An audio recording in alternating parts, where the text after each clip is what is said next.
How's that for a slice of fried gold? You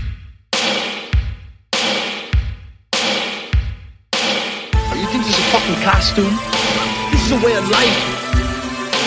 I'll be back. There's a fresh wound. I'm not gonna hurt you. I'm just gonna bash your brains. Take your sticking paws off me, you damn dirty ape! I'm sorry, Dave. I'm afraid I can't do that. It's alive! It's alive! It's alive! I guess everyone's entitled to one good scare, huh?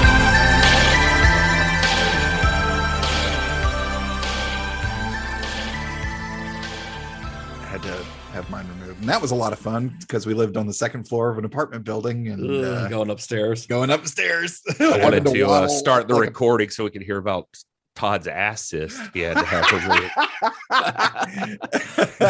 Oh, it was fun. Yeah. Justin just had one removed from his back. I had one, and Jennifer watched the removal. I don't know if this is the same kind of thing you guys are talking about. I just had like a lump under the skin. It was on my back, and they had to, like cut it open and cauterize it. And I was awake. Yeah. I could hear it and smell it, but they cauterized it like with heat. Yeah, like cauterized the wound like while it was happening. Because I just got stitches on mine. She said what they pulled out was like bigger than a golf ball. Like mine was not that big. She's like, I don't even know how it was in there. Like she was like, it popped out. And she was like, it was really big. She was like, and she said like blood spurted out like a Cronenberg movie, I guess. Yeah, it's a really good conversation to get into as we're when they pulled it out. She's like, she said even the doctor with like blood shot straight up in the air, and the doctor and the nurse were just like, "Whoa, hey." They're like, "How you doing?" And I was like, "Good." And I guess whatever they were using, like I was holding on to the table. Not table, it was the bed or whatever. I was holding on to it, and they were like, "You gotta let go of that," because I guess the thing they cauterize with is electric. And they're like, "Oh yeah, don't grab the metal." Like, cool. Yeah. Oh, like, oh, yeah. That's how Electro got made. I think that's his origin story. Is that right? They were removing an assist. Oh man, this is good content here. This is good stuff going into another David Cronenberg episode. Yes. Old man problems. Oh yes, no, for real, right? 3 middle-aged white guys talking about their medical procedures. Wonderful. Welcome to Cinema Shock. Yeah, here we are. Yeah, so yeah, well, hello. And welcome to Cinema Shock, the podcast that explores stories behind your favorite cult and genre films. I'm one of your hosts, Gary Horn. And I'm Justin Bishop. And I'm your other co-host, Mr. Todd A. Davis. Thank you so much for joining us for this week. Cool. Excellent. Good job, John. Did you forget who you were? Yeah, I'm new to reading. Sorry. And I'm your other co-host, Mr. Todd A. Davis. Thank you for joining us this week for our look at one woman's obsession with a fur coat in the second part of our series called The New Flesh, the body horror of David Cronenberg. That feels like one of those descriptions of this movie that you read on like Charter, like Spectrum, where, you're looking at the upcoming, and that's how they describe RABID is one woman's obsession with a fur coat. Yeah. We're learning a lot about Cronenberg, and a lot of this is like the inside stuff that eats you alive or something comes out. Even when I was researching this time, I found like a story about like that apparently he saw The Fly, like the original Fly. He didn't, not his own Fly. He didn't see his own Fly as a kid. Which is where the story was going. But as a kid, he saw the original and even got into a debate with the usher at the time about the head swapping part, that like how scientifically implausible that seemed. I mean, he's not wrong. What an annoying kid. I know. What an annoying kid he must have been. But you're starting to see, like, I was really interested in, like last time we talked about like his psychology or whatever. And like the science thing is like a huge part of it. And I always thought Cronenberg and I thought body horror. And now with this one, we're really getting into, he's also like science, and the exploration of science is a huge one, and how it can fall apart and that sort of thing, which is something that I think we saw it last week, we saw it this week, we're going to see it again over and over again. Medical technological advances gone awry, Apparently in like his study in college, that's when he became really obsessed with. I read a little bit more that he was actually a big study there, or the stuff that he was interested in was not only just the body, but also disease, and especially STD type diseases and how they work within the body. And so like, I guess that is where all of this comes from. He's just morbidly curious about shit like that. Because he just seems such a like normal dude. Well, and it's kind of like, I feel like this is the best kind of exploration of something like that. It's kind of like watching, you can watch National Geographic, or you can watch Wild Boys and watch them get stung and bitten by all these things and be like, oh, okay, big ants, they hurt a lot. Yeah, got it. That's the result. That's the result of it. Yeah. So as we discussed on our last episode, Cronenberg's debut commercial feature Shivers was a big success. Really inexpensive movie to make. I think, what did it cost? Like $100,000 or something, $180,000. Yeah. But it became one of the most successful Canadian productions of all time at the time that it was released. But its release was not without controversy, especially since it was financed by the Canadian government's newly formed Canadian Film Development Corporation. And it got some bad press. The bad press on Shivers, which was not regarding its quality, but regarding the question as to whether or not the taxpayers should be funding this type of movie. It did stall Cronenberg's career for a couple of years. According to him, that's why his career stalled for a couple of years, was because of that. And it due in a large part because that press led to the CFDC being kind of reluctant to finance his next film because they didn't want to be kind of mired in that kind of controversy again. But eventually, about 2 years after Shivers, Cronenberg was able to follow that up, was able to release another film, one that would prove to be less controversial than the previous, but no less shocking to the audience. And that's the movie we're talking about today from 1977. It is David Cronenberg's RABID. All around her, people are dying, and only Rose knows why. You gotta come quick. You gotta come quick and get me. It's Rose. It's gotta be. Something's happened to Rose. Health officials have said they consider the outbreak of the new strain of rabies as being potentially the worst of this century. Don't scream. Don't panic. He's dead, and the dead can't hurt the living. RABID. The Prime Minister was reluctant to officially declare a state of emergency, but as any citizen in the streets can tell you, martial law has come to Montreal.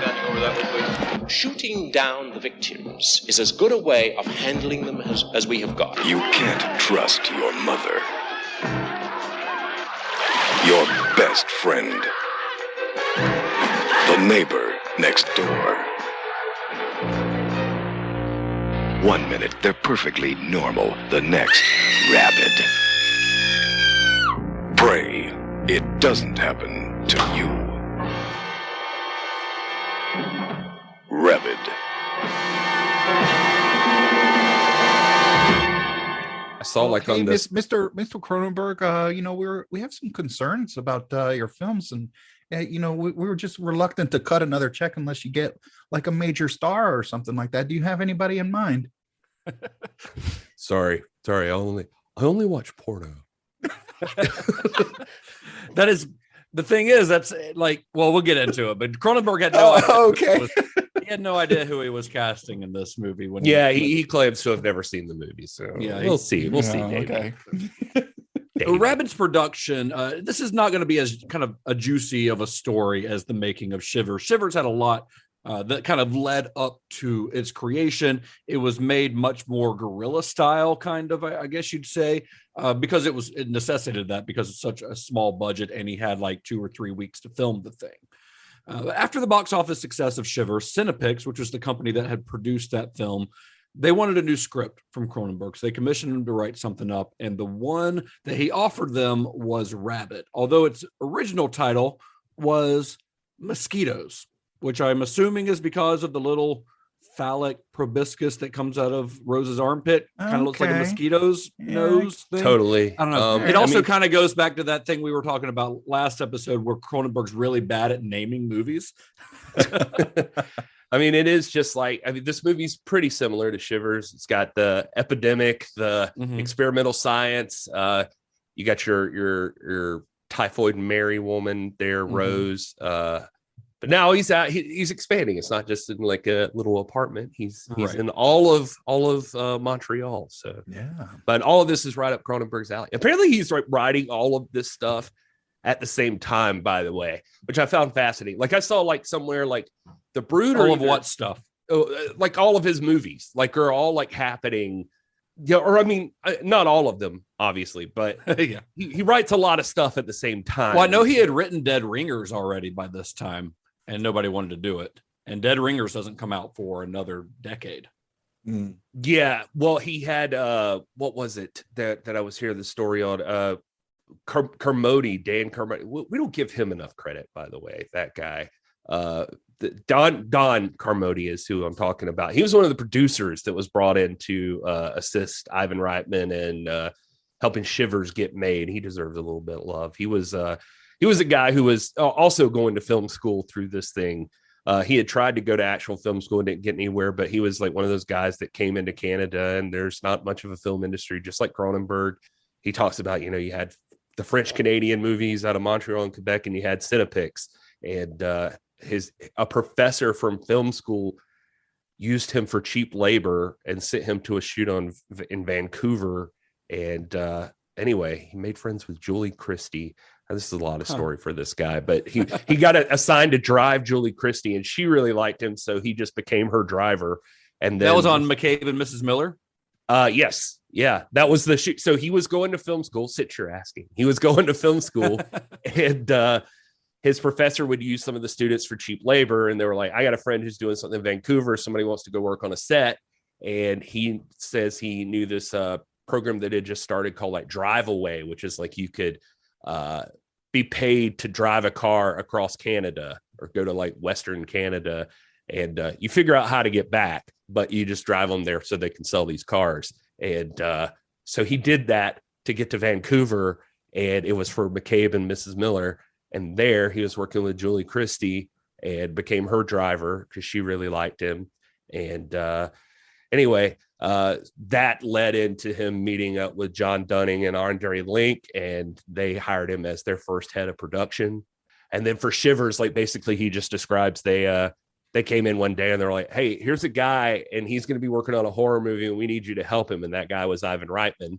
So then the next day they went and met David Cronenberg and they were like, hey, we're here to help you make a movie called Shivers, or whatever they called it at the time. And then that's how that all happened. But he's assigned back to this movie again. He's him and Ivan Reitman, obviously. What a wild ride, though, to like he gets hired. He's a driver for Julie Christie while she's making like kind of a prestige picture for Robert Altman, and that ends up segueing into him making this scuzzy little Canadian horror movie. Yeah. But it kind of kicked off his career. And he talks about that like a lot of his story, he tells about how people were just like so up in arms about Shivers when it came out. And he thinks it's hilarious that Cronenberg's like a cultural icon now because he remembers like the heat everybody got for making that movie. And he says it was mostly because this was the first like exploitation film that the CFDC had gotten behied, basically. And so that article came out, and I was reading an article with or a thing with what's that guy's name? Calum Vatnsdal. That's the guy who wrote They Came From Within, the book about Canadian horror movies. Yes, that is him. And he got a chance to talk to that writer, by the way, that Fulford guy who wrote the Saturday Night Movies thing. Oh, yeah? Like 30 years later, he said he still hated that movie. And he refused to believe At least he's standing behind his beliefs, I guess. He refused to believe it had ever made money. But, but that Don Carmody guy, just to round him off, he ends up going on to, he's still working right now as a producer. He just moved down to LA, and this kind of became his bag, like movies that weren't super successful at the time and become like something happens that makes them get like some kind of huge cult thing behind them. Like he obviously goes, he does Meatballs, I think, which is like his last thing on Cinepix. And then he goes and does like Terror Train and Porky's. And he's the producer that like helped get Boondock Saints made and stuff like that. Yeah. As we mentioned in the intro, the CFDC was kind of reluctant to fund Cronenberg's next film because of the controversy behind their funding of Shivers. And that goes back to that article by that writer that Gary was just talking about. But also, since Shivers was the only thing that they'd funded that had ever made any money up to that time, they couldn't exactly turn down the opportunity to fund his next, because they had a pretty good idea that there'd be a return on their investment like there had been before. So it's kind of hard to turn that down from a business standpoint. They just didn't want the press. So they did end up funding it, but they publicly kind of distanced themselves from the film. They didn't want it to be quite as apparent that this movie was as a result of their money. It is worth saying that for a penny, in for a loony. It is. I don't even know what that means. It is worth saying that, yes, without them, Shivers would have never been made, or like Cronenberg, would not be who he is. Even though they're like distancing themselves, they're critical to the whole process, because there wasn't the private funding at the time that everybody was used to. But he so Cronenberg got canceled for a little while, essentially. I guess he was making like little half-hour TV dramas and stuff. Like he was still doing some television and things like that. But he was around. He just he wasn't out of work. Yeah, he just wasn't able to get another original film off the ground quite yet. Cinefix took up for him too. Sorry, I didn't mean to cut you off again, but they I was reading they had started like a what's the word I'm looking for?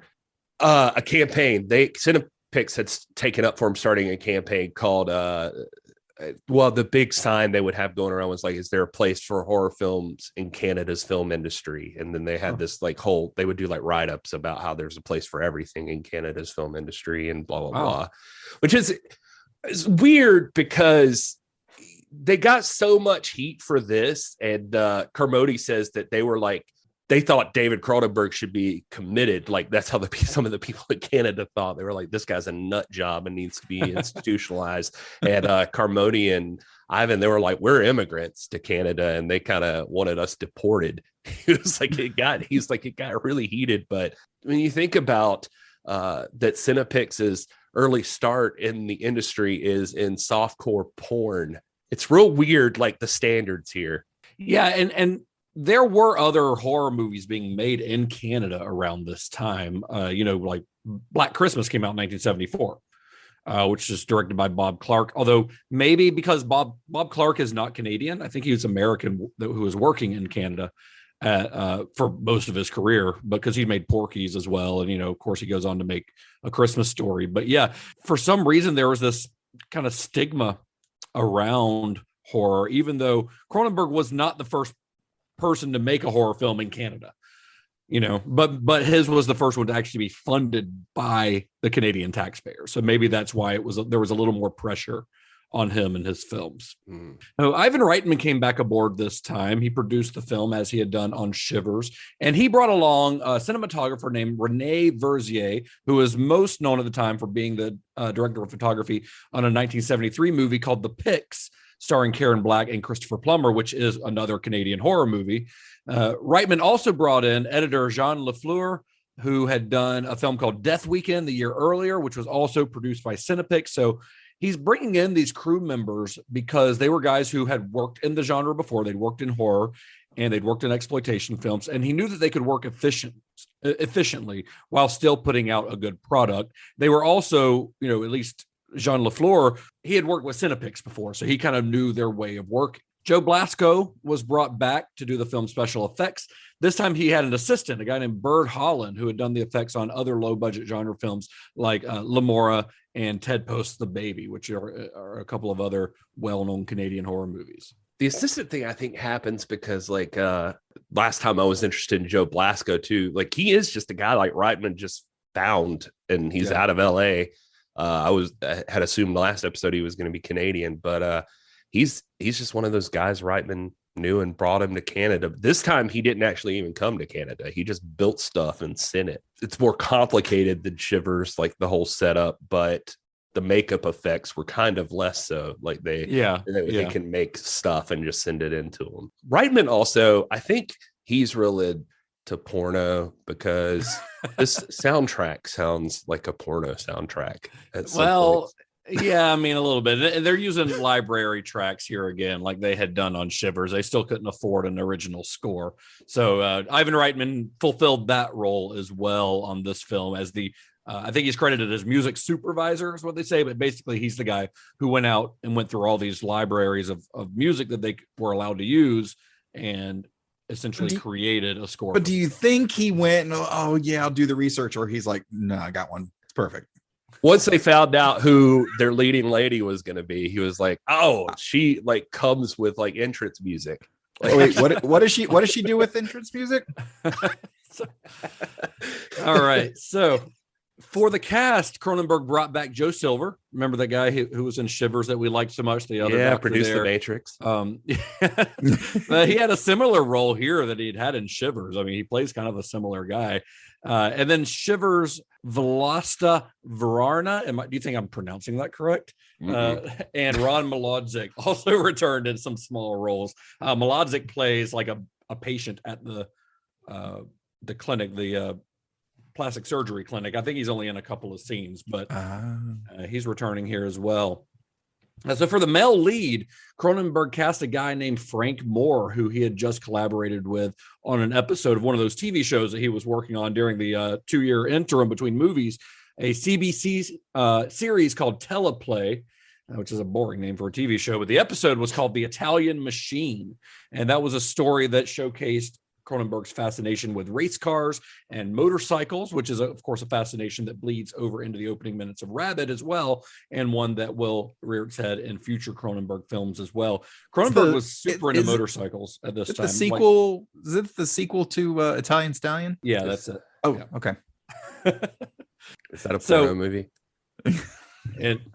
I think it is. Yeah. Or Sylvester Stallone. It is. Yeah. So Cronenberg was really into motorcycles at this time, though. He's a motorcycle. He's a gearhead. He doesn't seem like he would be, like if you look at him and hear him talk about his movies, but once he starts talking about cars and motorcycles, like he is very much a gearhead. And he actually rode a motorcycle, like a Ducati that he owned, to the film set every day. That was his mode of transportation during this time. So he does, after this, he does actually make a movie about race cars, but that's always been fascinating to me for some reason, because he seems like such like this sort of intellectual who you wouldn't think that like race cars and working on engines would be something he was into, but he very much is. Kermode says he has like a strict edict on the set of Rabid they had on Cronenberg. He was like strictly responsible for him, and it was like no filming could take place near anywhere that a gearhead would be interested in, or stereo stores, like, because he said you would literally lose Cronenberg for hours. I love that.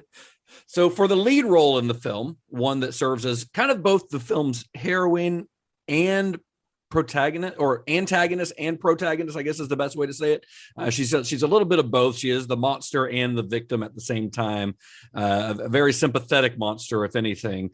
So for that role, Cronenberg wanted a newcomer by the name of Sissy Spacek, he'd recently seen her in Terrence Malick's The Badlands.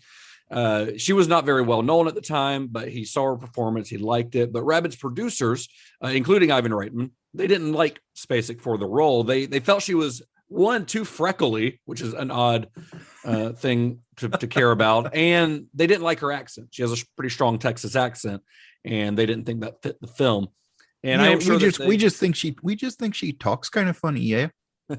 I think that they would later regret this decision, since her star-making turn in Brian De Palma's Carrie was actually released while Rabid was in production, and of course we all know it was a huge success. And in fact, there's a scene late in Rabid where Rose, like, she kills a guy in a movie theater, in like a porno theater, I think it seems to be. And when she walks outside and she's walking down the street, you can see the Carrie poster on the wall behind her. So I'm sure they were all were all kicking themselves, because at the time that they were filming this, there was probably no hotter name in horror. Like, if you wanted to cast a female lead in a horror film, Sissy Spacek would have been the ideal person to do, but they had already moved on by that point. So Reitman suggested casting a porn star by the name of Marilyn Chambers in the role, because he had kind of heard that she was looking to break into mainstream film. So we're going to have a little sidebar about Marilyn Chambers here, because I think, first of all, I can't think of another episode that we'll ever do on this podcast that we would need to talk about her that kills my next series suggestion. But I also think that her story is very interesting.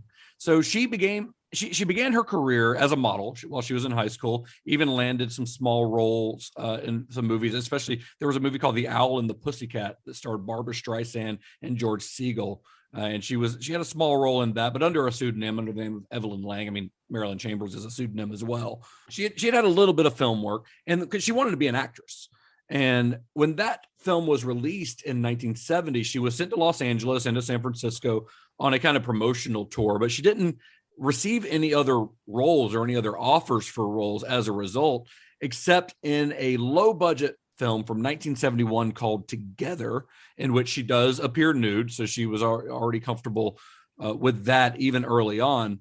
Together, by the way, this film was directed by future Friday the 13th director Sean S. Cunningham, and it also marks the first official credit by Wes Craven as a producer.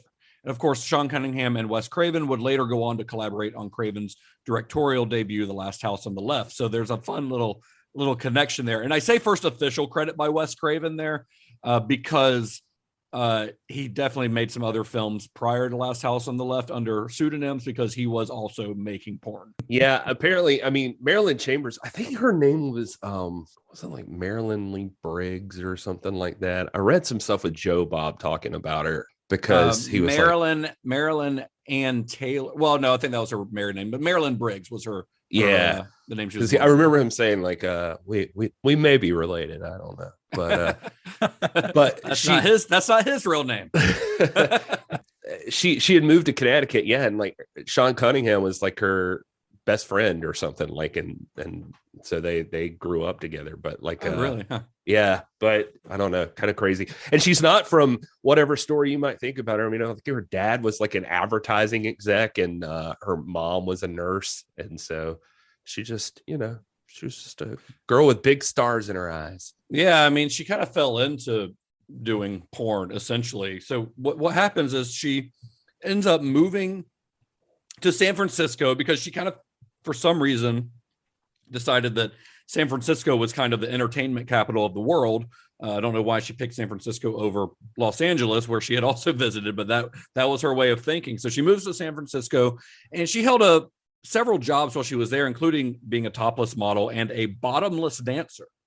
Now, do you think that means that only the bottoms are off and the top is still on, like full sweater? Like, I saw your notes, and I was curious about that myself. So they say it's bottomless dancer. It's when you, because San Francisco is slightly further north, it gets a little bit more chilly there. So you protect your chest. Liam Neeson said that to Bruce Wayne in Batman Begins, if you recall. Listen, you rub your chest, and your arms, legs, and vagina will take care of themselves. That's how it works. I don't remember him telling Bruce Wayne that his vagina would take care of itself. It's science. They learn the powders, you get the spikes on their hands, and then you learn about how to keep your vagina warm. So she starts looking for work in theater and dance groups in San Francisco, and she wasn't having a lot of luck when she came across an advertisement in the San Francisco Chronicle for a casting call for what was being billed as a major motion picture.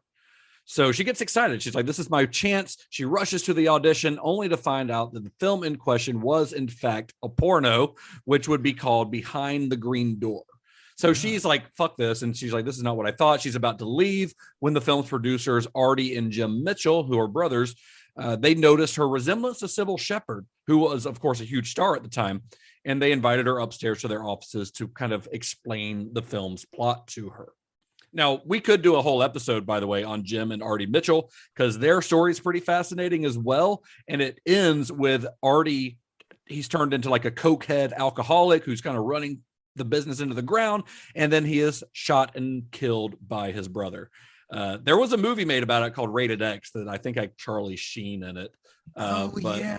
Wasn't it like Charlie Sheen and Emilio Estevez? It may have been. I never saw it. I just remember it. Oh, yeah. And I know that's about these guys. One Mitchell kills the other with a .22 rifle and only gets 6 years at San Quentin because the judge kind of agreed that the brother was being obnoxious. He deserved it. He was basically the judge is like, yeah, he had that coming.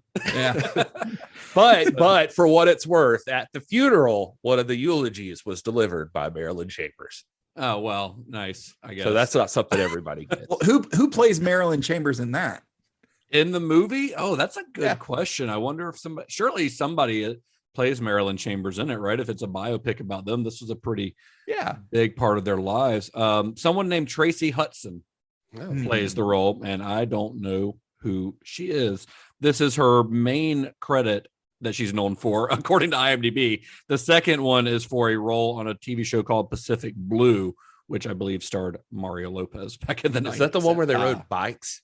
No, that wasn't that one. It's like a Hawaii. Yeah, that's show it. Yeah, something. Bicycle Officers Patrol, Santa Monica, California. Yeah, so that was her other role. Anyway, this is a weird little side note on a side note that we've gone down. But okay, so Marilyn Chambers, the biggest porn star with no boobies. So they've she's got boobies. I mean, she has boobies, but you'd picture like this is the 70s. Like, it was way more natural. No, then. Justin, let him finish. Gary, tell us what you think about the physicality of porn stars. Go for it. Let's tell us, Gary. I'm just saying what you would maybe imagine. But Justin's right. Also, in the set, I mean, you got to think too, because I went too far down the rabbit hole on all this too. But in the 70s, there wasn't porn, really, not porn movies. There were just short movies, like little short movies, and they were disgusting little hot things you could watch, and sit in your little theater and sit in your garage and project it on a wall with your like 16 millimeter projector and crack a beer and that with your buddies. Or hang out with 20 other dirty guys wearing long coats stag and parties jerking off in a and a poor usher that has to come in after you, I guess, with just a hose to spray the whole thing down. I hope. But I mean, this movie Behind the Green Door was before, like, I mean, it was a breakout before like Deep Throat, which is the one we always reference. Like it was, I think this was a little before that. Yeah, like a year or so. Like they were both kind of part of what was considered the golden age of porn in the 90s. I know you're going to talk about this a little bit, but it's so successful. I mean, the Mitchell brothers, they ended up using her for like 3 huge movies for this stuff. Let's not get ahead of ourselves here. So I'll come back to it, but let me just say this. Let me just say this about the plot of Behind the Green Door. It's about a girl. She's kidnapped and she ends up at a sex club in like California or whatever. And but the big controversial scene in this is that she has sex with a very large black man who's a boxer, whose wiener he's well endowed, was a star. But his name, star shaped, this big black boxer's name, get this, Johnny Keys. So no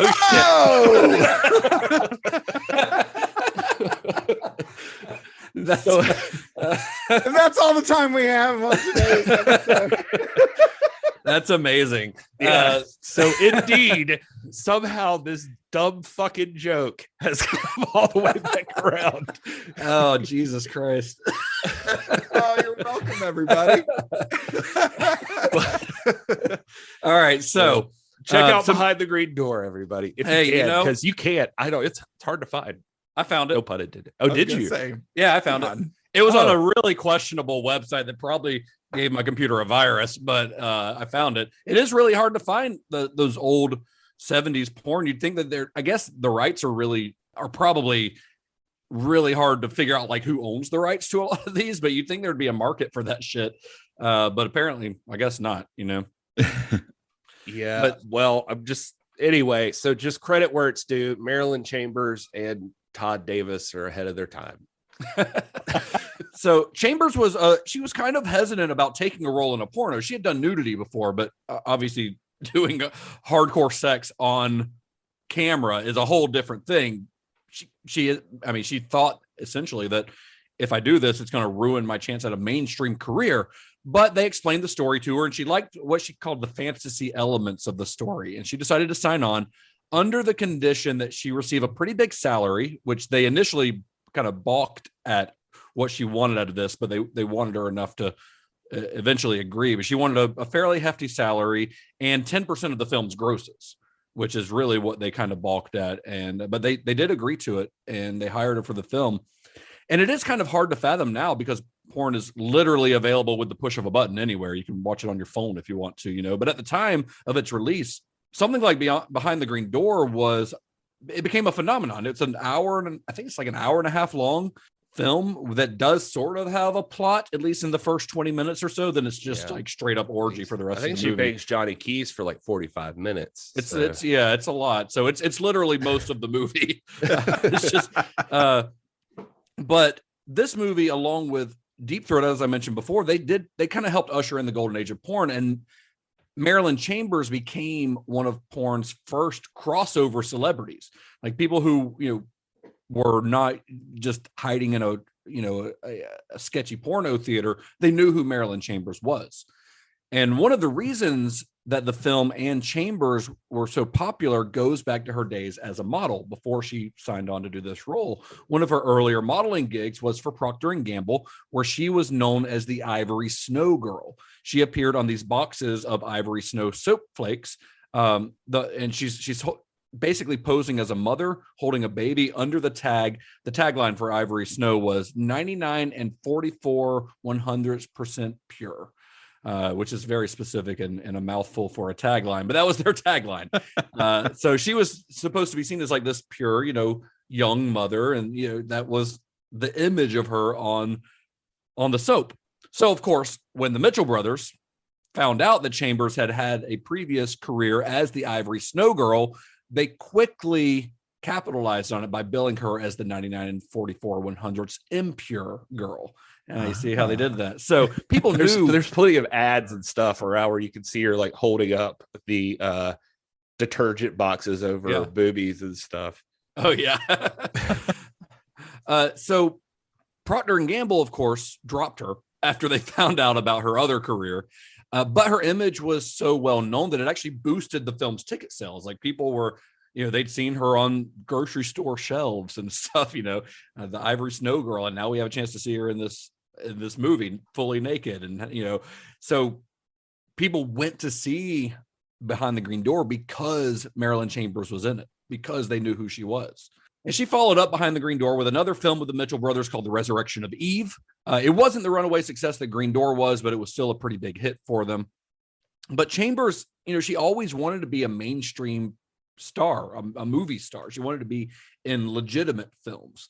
And she had hoped that her celebrity as the star of Behind the Green Door, because she did have crossover appeal, she had hoped that would become a stepping stone to other films. But as she had originally feared, it actually hurt her chances at Hollywood stardom, because people knew who she was, but they didn't want her in their movies. Robert Altman wasn't going to cast her in his next film because she was infamous as the Behind the Green Door girl. She had been up for roles in a few mainstream films before. She was supposed to star alongside Rip Torn in a movie called City Blues, which was about a young hooker being defended by a seedy lawyer. Presumably Chambers would play the hooker and Rip Torn the lawyer, but I don't know. Maybe it could have been the other way around. Hey, let's not assume. Rip Torn is incredibly versatile. Oh, he's dead now, but even more anymore. He's a little stiff as an actor. Yeah. There it is. Well, that film was supposed to be directed by a legendary director by the name of Nicholas Ray. This is the guy behind Rebel Without a Cause and Johnny Guitar and a slew of some of the most essential film noirs out there. But the project ended up falling apart largely due to Ray's alcoholism and drug abuse. Chambers also claimed that she was brought in by none other than Jack Nicholson and Art Garfunkel to talk about a role in a film called Going South. But then, according to her, that she says that they proceeded to ask her for cocaine, and they started to grill her about whether her orgasms in Behind the Green Door were real. So she got mad and she stormed out of the meeting. So, and that's Hollywood meeting 101. Like, leave that stuff at home, fellas. Come on. and that movie ended up getting made with Jack Nicholson. I'm not sure how Art Garfunkel was involved because he's not in the movie, and I don't know that he does music for it. I don't think he does, but maybe he was just there doing coke with Jack Nicholson. I don't know. And he found out that Marilyn Chambers was coming in for an audition and wanted to hang out for it. I don't know. I'm not really sure. She was also going to be cast in Paul Schrader's film Hardcore. Paul Schrader, writer of Taxi Driver, he's a great director in his own right. Hardcore is this movie that stars George C. Scott. It's about a father who is searching for his missing daughter, only to find out that she's become part of California's porn underworld. It's a really good movie, by the way. If you haven't seen Hardcore, it's pretty dark, as you can imagine by that kind of that plot, but it's really good. But ironically, the casting director took one look at Chambers and said that she looked just too wholesome to be believable as a porn queen in their movie. It was kind of her thing, though. Again, back to the the girl. She had that like, girl next door look. Exactly. Yeah. So. Yeah, which is weird because if you see her in later stuff, like where I would have first run across her on like Skinamax or something. Yeah, where she hosted like she had a show where she was like an Elvira or Joe Bob type, but for softcore porn. Yeah, I don't remember what it was called, but I definitely saw it. Back in the day, I remember. But at that point, like her boobs had gotten huge. Like, she had a little bit of work done by then. Yes. Yeah. And she was older at that time, I think. Oh, yeah. Probably. Yeah. She definitely had the madam vibe, Yeah, I'd say she was at least in her mid 40s by that point, if not a little bit older. So anyway, back to RABID. Yeah. Oh, yeah. I saw that. As I mentioned, Ivan Reitman had heard that Chambers was trying to break into mainstream films, but that wasn't the only reason that he cast her. I mean, there's probably lots of people trying to break into mainstream films he could have picked, but he really wanted her in the film essentially for marketing reasons, because they knew that they were making RABID for the exploitation market. And remember, Behind the Green Door was this big like mainstream success, so people knew who she was. So Reitman's reasoning was, why does a distributor from Spain, for instance, why do they want to see RABID? Why would they care enough to see RABID and import it into their country? Well, he'll go see it if Marilyn Chambers is in it, because they know who Marilyn Chambers is. And they knew that was bankable, that they could promote this as a film starring Marilyn Chambers and sell tickets. So the filming of RABID, once they got on, they've got Marilyn Chambers, they've got their cast intact.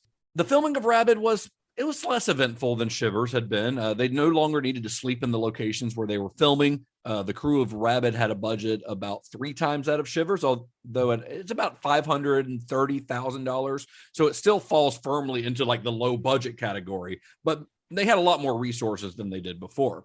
I did want to mention really quick that like they had, the budget on this movie is like, what would we say, like 500,000 or something, 530,000. So you can't afford a real star. So Marilyn Chambers, I don't know if this is the first example of stunt casting, but this is what this is now. And she came along with like baggage. Apparently there was a guy that was like her husband on the set. Chuck Trainer is his name. Yeah. He was her manager and husband, I believe. Yeah, and good for that guy. I mean, I say good for that guy. I don't know how that guy was, but he also apparently was married to like Linda Lovelace and stuff like that too. Yeah. So he got around and like managed these people. Everybody hated him on set. Oh yeah, well, I mean, Linda Lovelace wrote about him in her autobiography and said that he was pretty abusive and that he had essentially coerced her into starring in Deep Throat. So granted, I mean, Linda Lovelace showed a lot of regret later in her life about her porn career because she became a Christian. So that could have stemmed from that. I mean, obviously, I'm not saying that she wasn't telling the truth about him, but she was kind of ashamed of her previous life as a porn star. But Chuck Trainer, by all accounts, was probably not the best dude. I mean, he was a porn producer in the 70s. I mean, he's not going to be the most stand-up guy. Well, and even for Marilyn Chambers, I mean, she had hoped this would turn into something. She took, they couldn't afford a star, but they could afford her. She wasn't charging, she was looking for the breakout role, like you're mentioning. And I think after, like, she hoped RABID would help this and to round her out. It really didn't.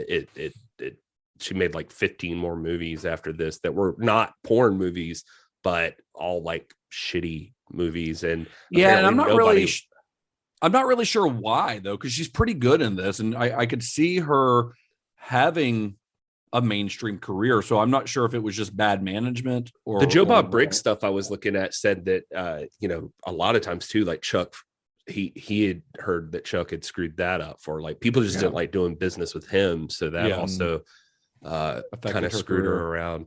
The thing I wanted to cover too is we're going into this filming part. You might be wondering, like, because of all the heat they got for Shivers, like, why is everybody cool with Marilyn Chambers coming into to this movie? But it goes back to Cinepix is known for another thing, and that's softcore porn. And Canada has a whole industry of this stuff that is called maple syrup porn. Maple syrup porn. Yeah. Listen, don't knock until you try it. You know, next time you're with your lady, grab a bottle of our finest and, you know, just give it a little pour on her. She might like it.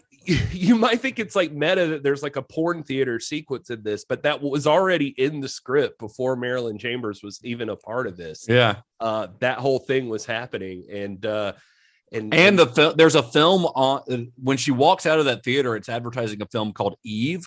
And one of the movies that she made with the Mitchell brothers, one of the films that she was most famous for is called The Resurrection of Eve. So I wonder if that was done on purpose or if that was just a major coincidence. That could be, but I figured it was worth mentioning maple syrup porn. It was not about like, you know, sticky stuff being dumped all over women's boobies, although you know, it could also be. I'm sure that happened every now and then. Yeah. If you if you Google maple syrup porn, you'll definitely, you know, it'll change the way you view breakfast. But what's funny about them is they were all softcore because there were like rules about them. Sorry, I went down this rabbit hole too, but there were rules about them.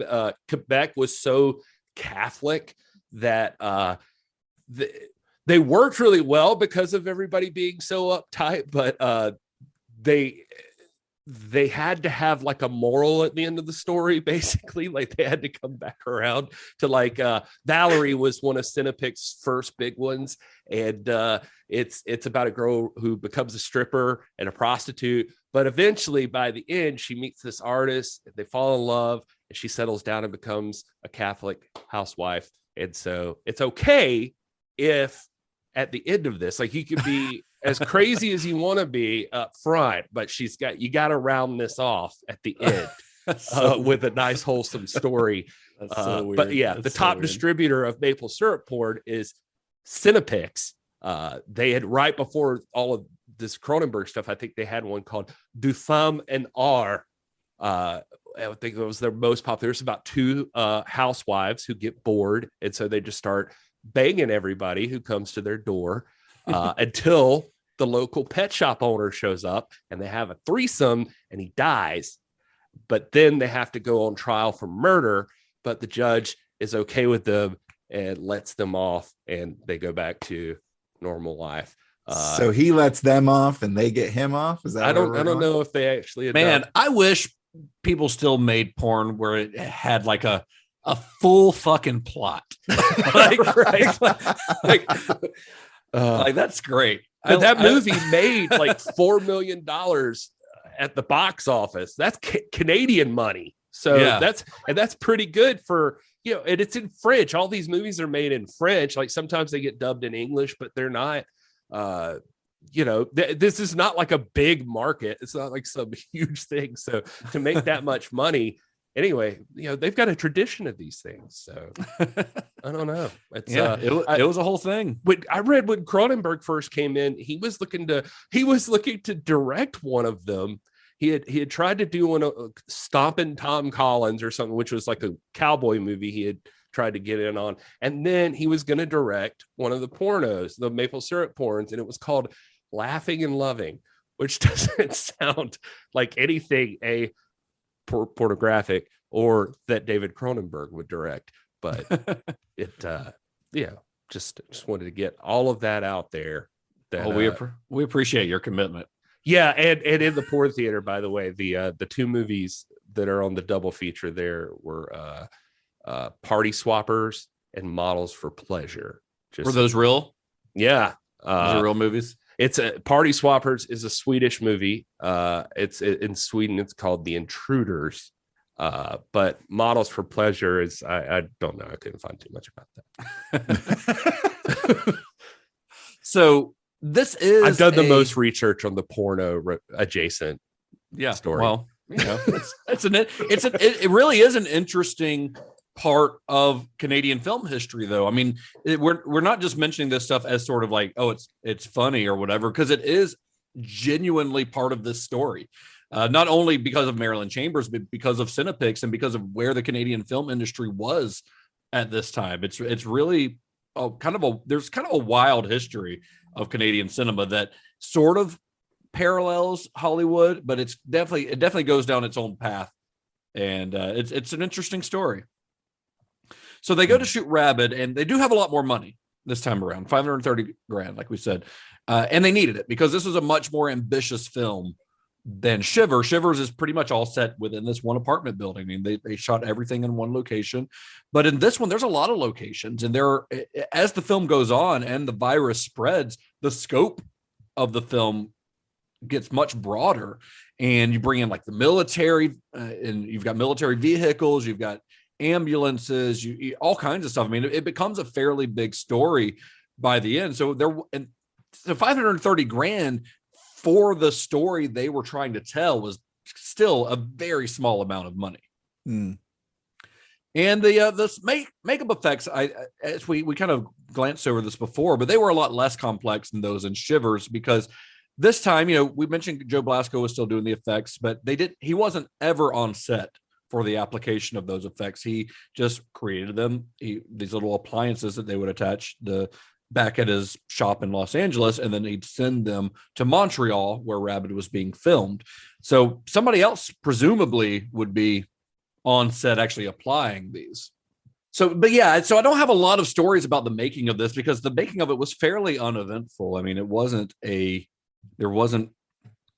just weren't a whole lot of anecdotes on the set of this, Kermode tells a story about that he and Reitman were in a trailer like 2 weeks before they start shooting, and Cronenberg comes in and tells them, and I think this is related. So I'm putting these two things together, and I'm not 100% sure, but that Callum Vanderstadt guy also tells a story that Cronenberg was suffering a crisis of conscience during the time of preparation for this movie, that he thought people, when they saw the woman sucking blood with the phallic arm spike, that they were just going to laugh and not take it seriously. And he thought this was kind of dumb. And it took John Dunning and Ivan Reitman to convince them to proceed.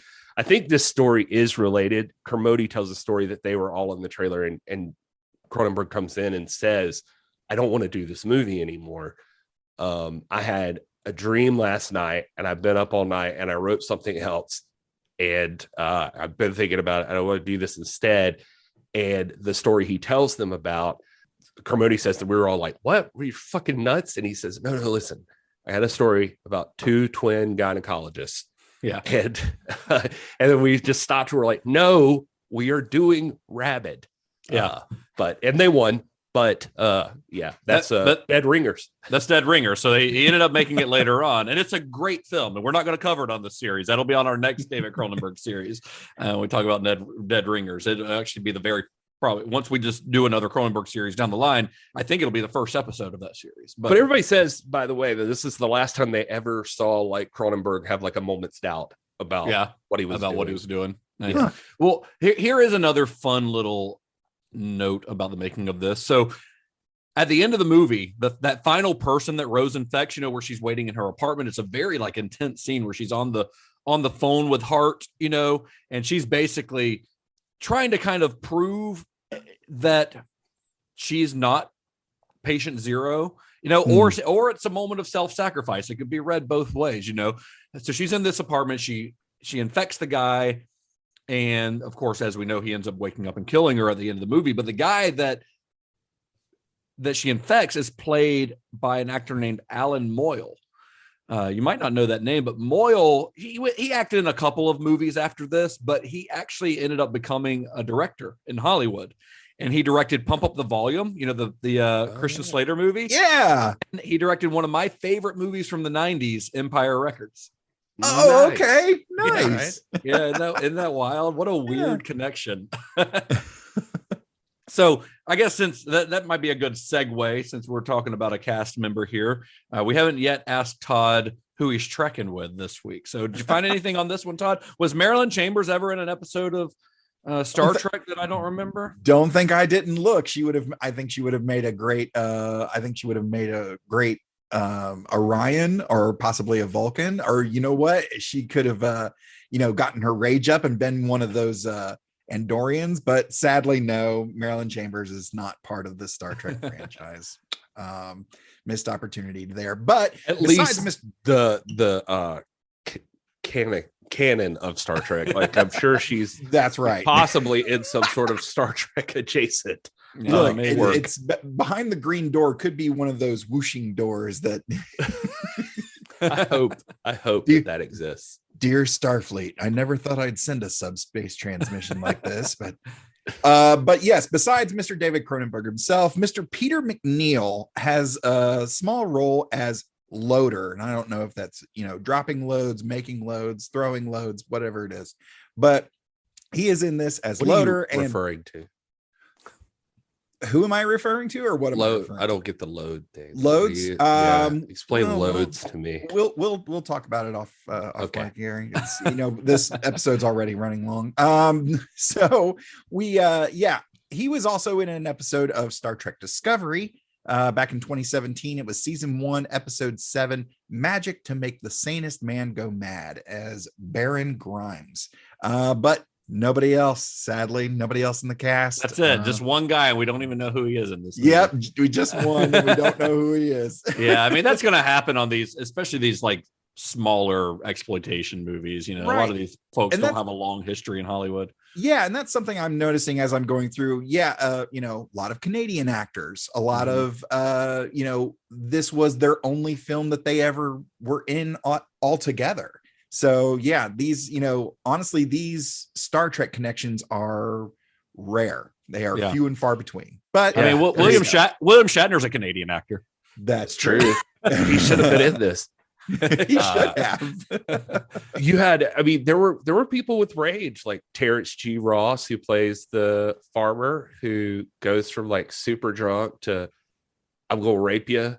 Yeah, zombie to getting his rage to give me some barbecue. Yeah. And that's everybody in Star Trek. All right, so remember that magazine Cinema Canada that we talked about last week? That was the one that was founded by Canadian cinematographers. They ended up being one of the few publications to kind of come to the defense of Shivers, going so far as to call it a masterpiece of modern horror. Well, they had felt the need to defend it because of the conservative writers kind of getting their panties in a bunch over the film's deplorable content. For RABID, though, they wanted to go ahead and get ahead of the 8 ball. And they put out one of the first reviews of the film before any like unneeded controversy could arise, this goes a long way into helping David Cronenberg in his career. So this was a pretty cool thing of them to do. They kind of ended up setting the tone for the film's reception.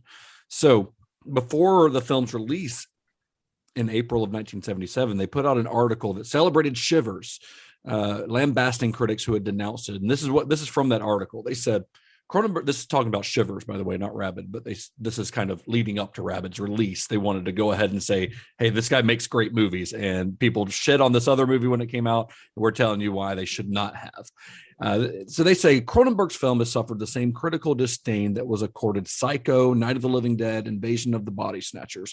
Perhaps serious art in the horror genre must be expected to be reviled before it is understood. Shivers, by whatever name, will join those classics. If Cronenberg continues to grow, this film will rank with Psycho as a personal statement.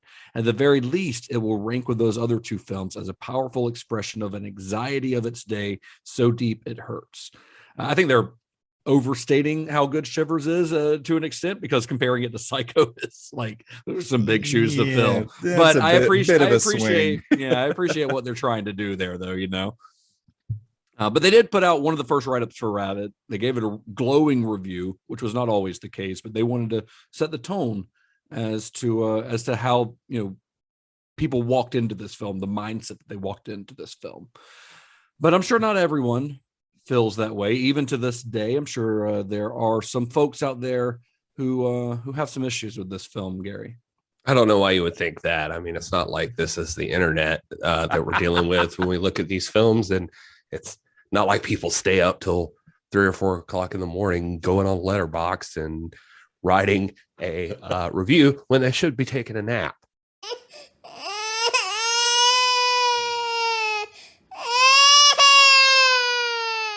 James Day writes here, I consider myself a big horror fan, what with a video collection of about 110 plus, but this is a bad egg, of which I regret owning. I hate this film, to be perfectly blunt. The only Cronenberg movie that's half decent is The Fly. I found this film to be too slow, and character development was totally scarce. The FX are naff. Is that the sound that like Pinky makes? Narf. That's Narf. Narf. And it all seems like an excuse for ex-porn star Marilyn Chambers to get her kit off every few minutes. What's with the virus/mutant thing coming out of the armpit? Wouldn't it have been more creative to have it coming out of other more visible parts like the mouth or something? This could have been a good film, but to me, it's one of the worst movies ever made. Avoid. That's what these reviewers love to call something the worst thing ever. Yeah, they do. As a matter of fact, Justin, the next review is by Just Josh, and the title of the review is Worst Movie I've Ever Seen. First off, I was waiting 2 weeks to see the movie expecting something good, but this movie was just plain terrible. The graphics were stupid, even for the time, and the story was literally nothing. You don't even know how she became what she is and why that stupid needle comes out of her armpit every time somebody gets near her. I swear, so many deaths were for the same cause because some pervert wants to touch her you know what. You see people pulled out the sheets on her all the time. So much nudity, it ruined it. This movie is only for people who literally have no taste and like seeing perverts and the same naked woman running around half the movie. That's why I gave this movie 1 star. I swear, don't waste your time on this crappy film. All caps there on that last. I mean, she's really not naked that often in this movie. Yeah, she's really not. And also, the graphics were not very good. What graphics are you guys talking about? Yeah. Do y'all think this is CG? He played the Xbox version. Yeah, I even remember more stuff with Kermode. He talked about that the hardest, like Marilyn was wonderful, and Cronenberg loved her dedication, and the only thing was that she kept constantly thinking she was supposed to take her clothes off on things, and we're like, no, you don't have to do that. Yeah, they finally worked in a scene. She can take her shirt off, but this is not that kind of movie. Let's see here. This person had a problem with the cover art apparently, because this is Hella. Says, oh man, this cover, that girl in the freezer has so little to do with this film. It was a 2-second shot of her. I was disappointed about that. I can't explain why, but here you go. Early horror porn, sexually active armpit, which has a vagina-ish hole plus penis coming out of it. Claw extension from the penis tip, which needs to feed on blood. Cronenberg, this dude has issues. Maybe that cover art is a little. I've always thought that was really weird to choose as like the poster, because first of all, you cast Marilyn Chambers for her recognizability, and then she's not even used in the marketing material. That is weird. It's a girl who's got like 3 scenes in the movie, and one of like the less memorable death scenes. So it's always been really odd to me. That's a good point. Emily says, if you're going to show me an armpit pussy, then at least give me more damn blood. Another movie I had high hopes for because I'd heard and read so much about it, but ultimately it was let down. God damn. I was bored as fuck. It started pretty good, but along the way, the story got blood. The kills were just lame. Especially as a zombie-like film, I did appreciate that one operation room scene. That was crazy, but I don't know. Maybe another rewatch will change my mind. I really wanted to like this. So unlike some of the other prudes that are reviewing this person didn't think it was violent enough. Emily wanted more. Emily expected more out of you, David Cronenberg. Teriyaki Kush says, the contagious armpit monster woman from Toronto turns people into zombies. What the fuck? Ride your motorcycles carefully or you can create the next contagious armpit monster woman from Toronto. This is not in Toronto. This is in Montreal. Good point. All right, Cushy. Completely different part of the country. Yeah. In connection to our last series, this review comes from someone named Matrix Cat. Extremely Chad movie from Cronenberg to write a movie that starts with woman gets into motorbike accident across the road from plastic surgery clinic and requires life-saving titty skin transplant surgery to survive. But after that, it feels like they just filmed enough scenes of people biting each other to get 90 minutes. They called it a day. Great performance by Marilyn Chambers, though, and I love seeing Joe Silver again. The pickle-eating guy with the hilariously deep voice and enormous nose from Shivers is in this. They call him the pickle eating guy. The pickle eating guy. I mean, yeah, I mean, that's not an inaccurate way of describing his character in Shivers. Yeah. He does have a large nose. Yes. And a very deep voice. Yeah. So there you go. Those are the people that I chose that needed a nap this time. All right. Well, then how about you guys? What did you guys think of it? Had you seen it before? I've not. No, this was first viewing for me. Okay. And Todd, you liked Shivers. I was not expecting you to like Shivers, so you did enjoy that one. Did you enjoy RABID? Honestly, no, not really. I kind of, Emily's, to go back to what Gary was just reading, Emily's review was actually kind of. You wanted more blood. Well, let me at least say, I thought the close-up shots of the things like moving around in her armpit and stuff like that, I was like, okay, it looks good. It's, that's kind of cool. It is a little confusing as to how that all kind of came to be from them, like removing a piece of her thigh. I was like, okay, experimental. It's experimental surgery. That's all you need to know. And and Marilyn Chambers is fine. I mean, I don't really have anything to compare her performance with from my own viewing, but like, I don't know. It just kind of fell flat for me. I don't know. I mean, I really was trying to like, look at performances and like the prosthetics and everything, but it just kind of, I don't know. This one didn't really hit for me. Suck Johnny Key's dick, Todd. No, I like this movie. I actually like this movie better than Shivers. Honestly, it feels like a more well-rounded version of Shivers. I'd seen it once before, and like some of that Joe Bob stuff I mentioned. This is why it's not on Shudder anymore, but it was part of the one of the first marathons that Joe Bob did when he came back. I think that was the first time I'd ever seen it. Nice. But I liked it better this time around. Like even more than that time. I would get why people wouldn't like it, because it is very, I don't know, stuff's not fleshed out. I watched the remake right before we recorded this, and we can talk about that later. But I get that the characters don't really seem fleshed out. It just kind of jumps right into this thing. Also, we talked a lot about, I could get into like my issues with Cronenberg so far, but one of them is, actually the main one is that last movie I was focused on saying like, oh, people think he's a woman hater. I think he loves his women. And I think we talked about John Dunning was also a big part of having like female, like leads, like important female leads. And that's still very clear here. What he sucks at is, at least at this point, and I'm saying this because I think he fixes it later, but his men just suck. Like they're just idiots. I mean, but I don't boring. That might be intentional though. Yeah, it could be. It could be. I think, like I said, I think he's gonna. At some point, he turns that around because we're gonna get Goldblum eventually. You're right, and James Woods and stuff like that. So like, he's obviously gonna care about it a little bit more.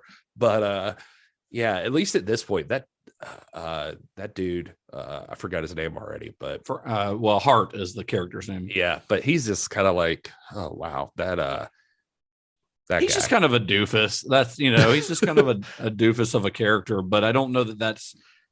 I think that might be intentional. I think you might be right, because maybe he just doesn't believe in like heroic dudes coming to save the day and stuff like that. Like you're right. Maybe that's part of it. But otherwise, I like the movie, and I love the effects. I love the effects of the phallic thing, and it looks cool, especially for what they're working with here.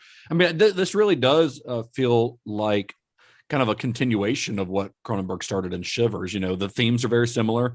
Once again, it's about a contagious virus. It's almost he calls it a companion piece to Shivers, because they are very similar. They have very similar beats, but this time I think the filmmaking is more refined. It looks better. It sounds better. The camera movements are smoother. It's a much more professional looking production than Shivers, I think. And the crisis that unfurls in the film goes much bigger than the one in Shivers, whereas Shivers ended with the infected leaving their apartment and going out into the world, or going out into Montreal at least, only kind of hinting at the possible worldwide horror that might be to come.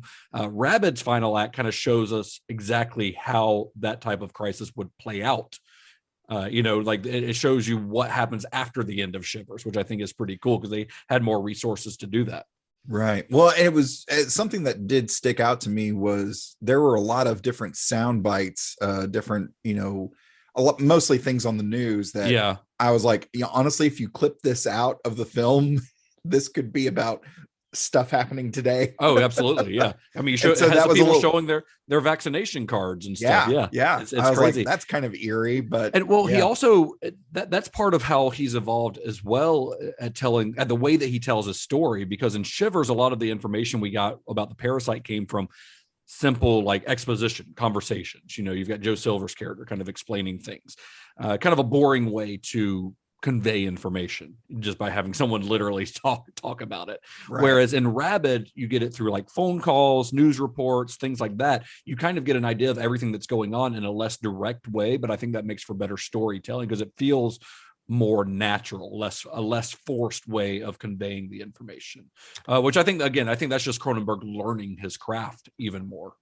Well, a big part of this too to consider also is the way that you view this movie. I mean, a lot of people are going to look at this movie like a zombie movie, which they're not zombies. I don't even think it's rabies, really. And they describe it as similar to rabies, I think, or they think it's rabies at first, but it's really not. It's just something with similar symptoms, I guess. I think Cronenberg's got a strong grasp on reality. And so what I was going to say here is that, I mean, part of this movie is also inspired in 1970. There was a thing called the October Crisis. Yeah. The Font de Libération du Québec. Your French is amazing. Thank you so much. It's the Quebec Liberation Front is what that is, and we will call them the FLQ for the French version. But they basically they wanted independence for Quebec at the time, and they were terrorist bombers, kind of like the IRA. They putting bombs in mailboxes and stuff. Yeah, they kidnapped a cabinet minister and a British diplomat in Canada, ended up killing the cabinet minister.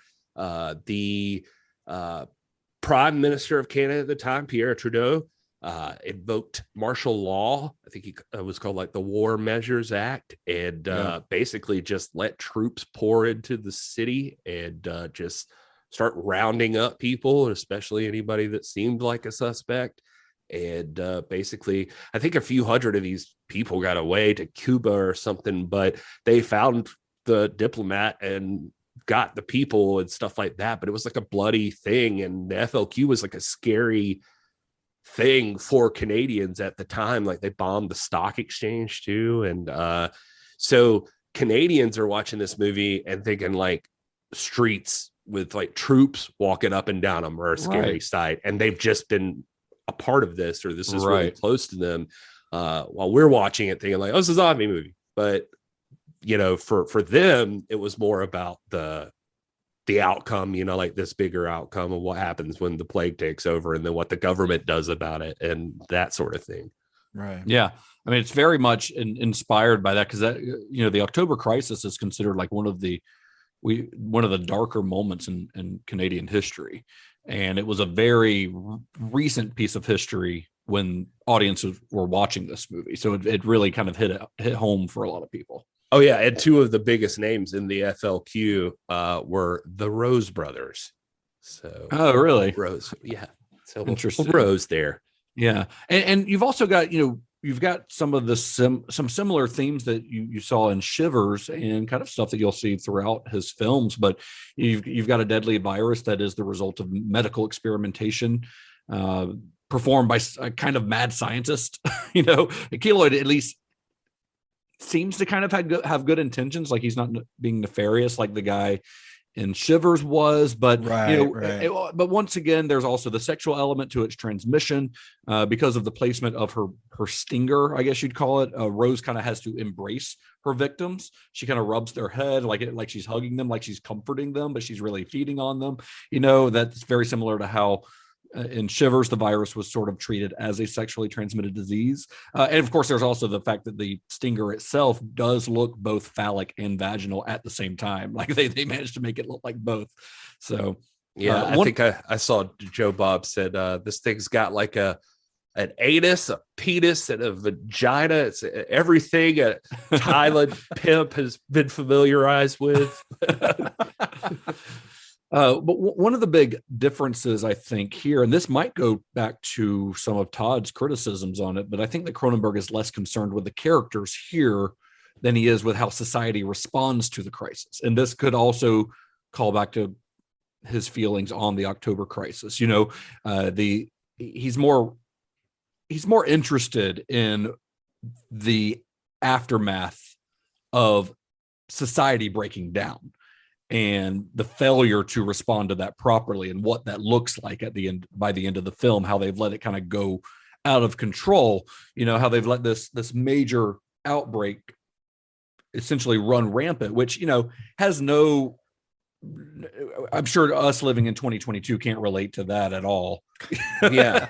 Well, I mean, these people like going into the AIDS crisis and that sort of thing. The thing with Cronenberg is he's very atheist. And so I also appreciate that, like, all of these movies, and I think this continues, we'll see, but that he's not messing with really anything like supernatural at this point. He's just dealing with the science of it. He's trying to it's also extra scary because Canada just looks bleak anyway, I think. But it's just cold and bleak, but perpetual winter. Yeah. But I don't know that he ever really veers into the supernatural. I think even stuff like the Dead Zone, you know, I think that it all kind of is scientifically based. I don't think but also he's not really dealing with like evil or any of that stuff. He doesn't seem like interested in messing with any of that stuff. He's dealing with like humans and the science and trying to move along science, and then those issues along the way, I guess. I mean, because even in this one, so this movie got ripped a little bit too. Like I think some people like compared it to the Crazies and like, so Romero and stuff like that. But even more so than Romero, like Cronenberg's not he's dealing with, like, I mean, plastic surgery at the time wasn't something normal people just got on the reg. Like plastic surgery was like you're super rich, or, you know, you've been damaged terribly or something in some way. The thing they do, the operation, is he calls it morphogenetically neutral skin that he's put out. But Cronenberg's predicting stem cells is what's happening in this movie. And so he's doing the Star Trek thing of like just introducing science that's like he probably knew something about, but nobody really, you know, it wasn't there yet. You know? Right. So I guess that's a good segue then into our further viewing segment of the show. If you guys were to pair this as a double feature with another film, let's say not Shivers, because that's an obvious double feature. Right.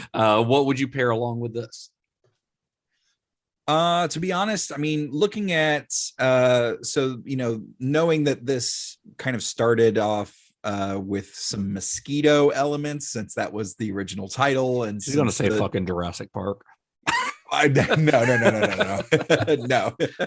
But since there was sort of like an animal element mixed with the human, I'm not going to go fly either.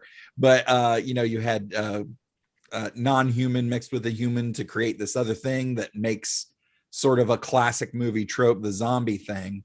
I'm actually going to go with dog soldiers. I really like that. And I feel like this is kind of like the calm before dog soldiers, the storm.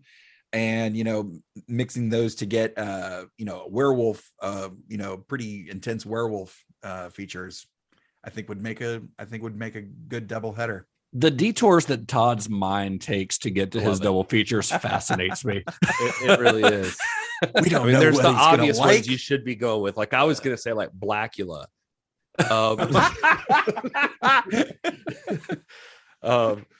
No, I'm actually gonna recommend you watch the remake of this by the Saska sisters. I watched it this morning, 2019. Oh, so did pretty I. Good. Yeah, pretty good. I thought it was good. I was like, this movie's pretty. It's pretty good. It's definitely. I didn't realize there was a remake. Yeah, there was a remake in 2019 by Jen and Sylvia Saska, otherwise known as the Saska sisters, who kind of got known for a movie called Dead Hooker in a Trunk, I believe is what it's called, and American Mary. They also did See No Evil 2, starring Kane. They did a movie starring The Big Show that I can't remember the name of. And of course, RABID has a sort of extended cameo by CM Punk. So they're really into wrestlers in their movies.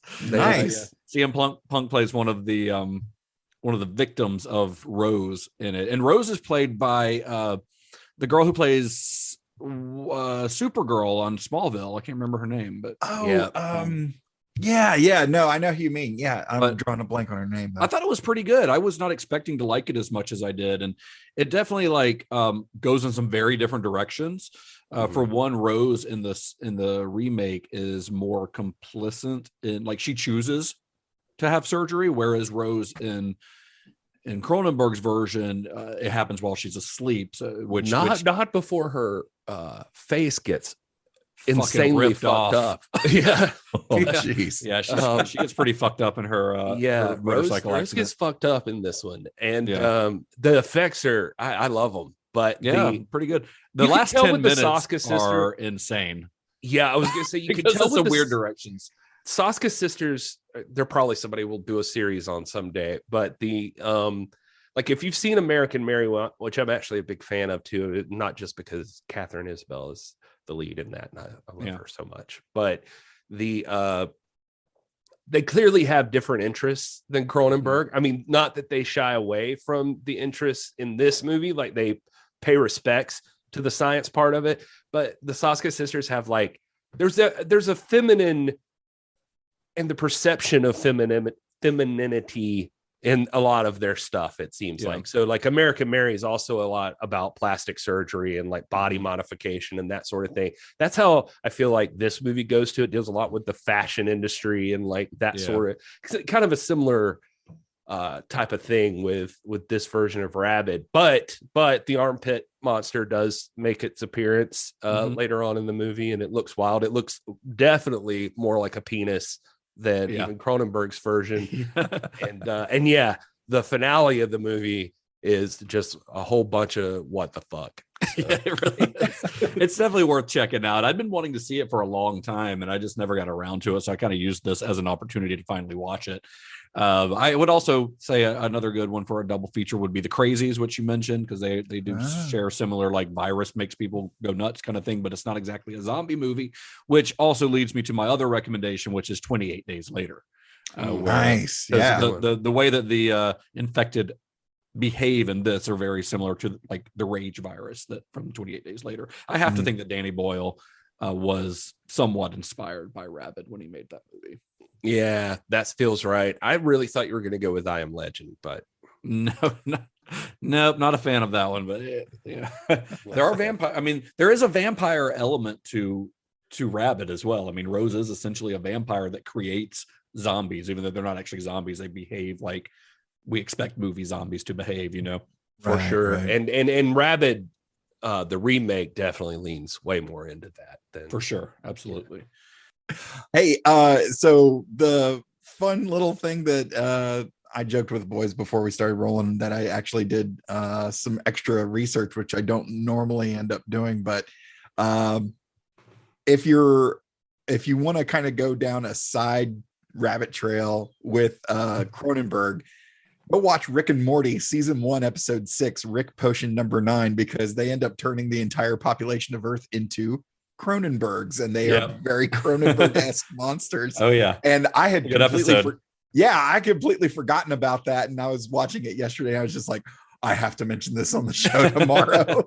So your research was watching Rick and Morty. Yep, that's it. That is a good episode though, so it does fit in. So that's wild. Right, so, I will say this. So the things you look for in Cronenberg so far, right, are dumb fucking male leads, and you look for the science more. So I think the science is a revelation to me. I'm sorry, because I just mostly thought of body horror, and I guess we're getting there more and more. Eventually, he's going to blow up somebody's head, but for now, it really feels like he's like science gone wrong. That's like his big deal. But even in his stuff where the body horror is much more showy, I guess you'd say, they are oftentimes the result of some sort of science, or whether it be an experiment or just natural evolution or whatever. We're going to see that a lot on our next episode. Next episode definitely gets way more into like the horrific body horror, at least in part of it. So at this time, Cronenberg and Cinepix, they go to release this movie. They set up a distribution deal in the U.S. with Roger Corman's New World Pictures to distribute it here. And the film went on to gross over $7 million, which it doesn't sound like a lot, but for a movie that only cost $500,000, that's a pretty good return on investment. And it actually made Cronenberg Canada's most bankable director at this time. They knew that this was a guy who his movies are making money. So his star is rising. But he was also never really content to be just a horror movie director. Remember, we talked about this in Shivers. When he sets down to write his scripts, he doesn't specifically aim to write them within the confines of a particular genre. He just kind of goes where a story takes him, which in most cases is to some pretty dark, fucked up places. But even at this early stage in his career, he did begin to show some diversity by following up RABID with a movie called Fast Company, which is this kind of, it's a racing drama. It's about drag racing, essentially. So it kind of, this fascination with motorcycles and race cars and things like that. He actually made a movie about it, and it does not feel like a Cronenberg movie at all, except for one scene where a guy pours motor oil on a girl's naked boobies. But other than that, it doesn't feel like a Cronenberg movie. And we're not going to devote a whole episode to Fast Company because we're trying to focus on the body horror films that Cronenberg was making at this time. And Fast Company is very much an outlier in his filmography. He even says so. But for a Cronenberg completist, I do think it's worth watching to kind of see his growth as a filmmaker, because it's definitely his most commercial feeling film at this point. And it also marked the first time that Cronenberg made a film that didn't originate from an original idea of his own. He's working from somebody else's script that he rewrote. Furthermore, it put him in contact with cinematographer Mark Irwin, art director Carol Spire, sound editor Brian Day, and film editor Ronald Sanders, all of whom became regulars among the crew of his later films. He would work with all of them for at least a decade, some of them for multiple decades after Fast Company. So there are some important things happening behind the scenes on that film, and we'll maybe talk a little bit about that more on our next episode. But it also marked the first time that he worked with an actor by the name of Nicholas Campbell, who has kind of one of the co-lead roles of the film, and he would later appear in The Brood, The Dead Zone, and Naked Lunch. So he's making some connections on Fast Company, even if it almost feels like a paycheck movie. I'll get into some reasons as to why he filmed it in our next episode, but we're going to skip ahead to the film that he made directly after that. It's a film that is often considered Cronenberg's first truly great film, of his first body horror masterpiece, and that is from 1979, The Brood. So we're talking about that next time. It's a fun film. I think it's on the Criterion channel right now, because Criterion did put out a really great Blu-ray of it a couple years ago. So really easy to find. As always, head to cinemashock.net, where you can find links to stream all the episodes in this series. And you, of course, while you're there, you can listen to episodes. Every episode that we've done is on there. You can find links to our Discord, our merch, all that stuff. That's your one-stop shop for everything about the podcast. And of course, as always, we ask that you review us on Apple Podcasts. Now you can do it on Spotify. So give us a 5-star review and tell your friends. You guys have anything else? Or are we done? No, I just I think the reason I brought up the science part earlier was I was going to mention that you wanted to call, like, you gave us the option of maybe the science of blood or something like that, wasn't it? No, the Baron of Blood is what it was. That's a nickname of Cronenberg. Oh, I was thinking there was a quote of his that you had pulled. Something The Shape of Rage was the other. Oh, that's a good one. Okay. Well, I was thinking something in there was science, so never mind. We picked the right one. All right, so we'll be back next week. Until then, may the wings of liberty never lose a feather. And be excellent to each other. Potato Man loves ketchup man. And Johnny has the keys. What the fuck is that? That is the only goddamn quote from the movie on the IMDb quote page. True, though. That's a Joe Silver quote. So that's what he's talking. He's just talking to his kid watching TV. And as we learned in this episode, Johnny was Sure does.